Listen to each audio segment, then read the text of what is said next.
Petronas Prima Malaysia wants the government to tweak the moratorium period on the resale of Prima homes. This is to discourage buyers from selling homes purchased under the affordable housing scheme for monetary gain.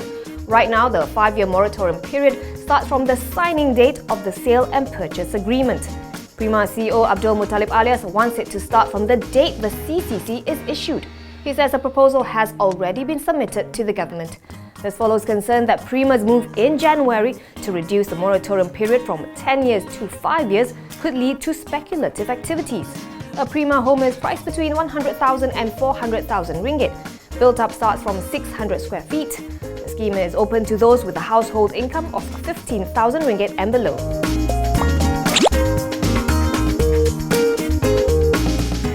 Amid the current economic slowdown, a former SecGen of the Finance Ministry has reportedly uttered the dreaded R word, retrenchment. And he's talking about none other than Malaysia's bloated civil service.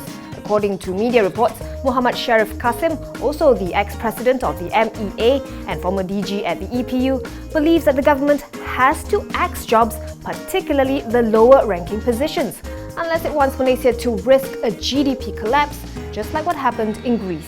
He also thinks that the cuts must come now, while the government can still afford to compensate staff with incentives and retrenchment packages rather than cut their salaries and pensions later on. Malaysia has the highest number of civil servants in the world, 1.6 million in total. That's one civil servant to every 19 people.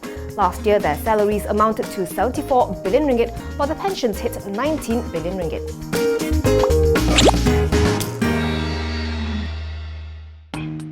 IOI Properties is aiming to launch 2 billion to 2.5 billion ringgit worth of projects this year.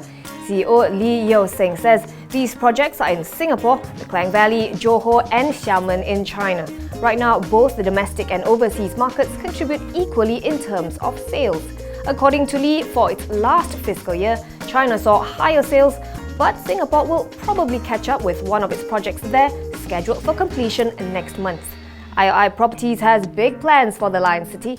In addition to its projects, Seascape and Cape Royale at Sentosa Cove, Cityscape at Farrer Park, the Tri-Link at Jalan Lempeng and South Beach on Beach Road, the group surprised the market last year by bidding a record 2.57 billion Sing dollars, or almost 7.8 billion ringgit, for a 1.09 hectare prime site in Marina Bay. It described the deal as an opportunity to venture into prime office development in Singapore's CBD. Shareholders gave the go-ahead for the proposed ratification today.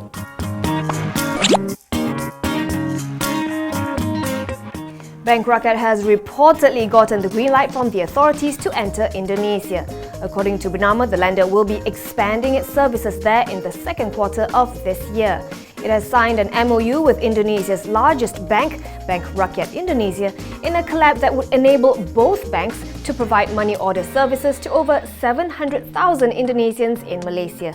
Citing Bank Rakyat's Chief Retail Banking Officer, Muhammad Shahril Isa, the Newswire reports that Malaysia has the highest number of money order transactions, worth $1.9 billion to Indonesia in 2016.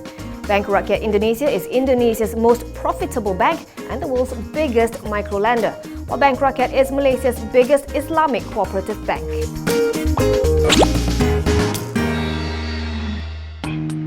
Petronas is considering relocating its ambitious Canadian LNG project as the controversy continues over its chosen site. The state oil giant initially wanted to build a $27 billion facility on Lelu Island in northern British Columbia, much to the dismay of environmentalists who are concerned that it could pose a threat to salmon habitat. But now its chairman Muhammad Siddiq Hassan says the project could be moved elsewhere if it is warranted.